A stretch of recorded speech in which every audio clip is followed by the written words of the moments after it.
Hi friends, welcome to our channel. ఏపీలో రైతులకు కూటమి ప్రభుత్వం భారీ గుడ్ న్యూస్ అందించింది. అన్నదాత సుఖీభవ డబ్బుల కోసం రైతులు కొన్ని నెలలుగా ఎదురు చూస్తుండగా ఎప్పుడు విడుదల చేస్తామనే విషయంపై గురువారం ప్రభుత్వం అధికారికంగా ప్రకటన విడుదల చేసింది. బుధవారం నుంచి అమరావతిలోని సెక్రటేరియట్లో చంద్రబాబు కలెక్టర్ల సదస్సు నిర్వహిస్తున్నారు. ఈ కార్యక్రమంలో భాగంగా గురువారం చంద్రబాబు స్వయంగా ఈ నెల 13న అనగా శుక్రవారం అన్నదాత సుఖీభవ డబ్బులను రైతుల బ్యాంకు ఖాతాల్లో జమ చేయనున్నట్లు తెలిపారు. కేంద్ర ప్రభుత్వం పీఎం కిసాన్ అమౌంట్ 2,000 రైతుల అకౌంట్లో ఈ నెల 13న గౌహతిలో జరిగే కార్యక్రమంలో విడుదల చేయనున్నట్లు ప్రకటించింది. అందువలనే ఏపీ ప్రభుత్వం కూడా అన్నదాత సుఖీభవ పథకం కింద 4,000 జమ చేయనుంది.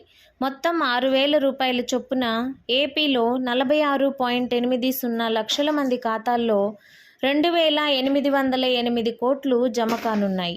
ఇక త్వరలో సంక్షేమ పథకాల క్యాలెండర్ విడుదల చేయనున్నట్లు, ఇందులో ఏ నెలలో ఏ పథకాలు అమలు చేస్తామనే వివరాలు ఉంటాయన్నారు. దీనివల్ల పథకాలు ఎప్పుడు వస్తాయనే ఆందోళన ప్రజలకు ఉండదన్నారు. మూడో విడత 6,000 రైతులకు వేయడంతో పాటు ఈ ఉగాదికి కొత్త ఇళ్లను కేటాయిస్తామన్నారు. అర్హులైన వారందరికీ స్థలంతో పాటు ఇళ్లను కేటాయిస్తామని స్పష్టం చేశారు. ప్రతి ఇంటికి ఇంటర్నెట్ కనెక్షన్తో పాటు జలజీవన్ మిషన్ ద్వారా ప్రతి ఇంటికి మంచినీటి కుళాయి కనెక్షన్ ఇస్తామని ప్రకటించారు. ఈ వీడియో నచ్చినట్లయితే లైక్ చేయండి, షేర్ చేయండి. ఇలాంటి మరిన్ని ఇన్ఫర్మేషన్స్ కోసం మన ఛానల్ని సబ్స్క్రైబ్ చేసుకోండి.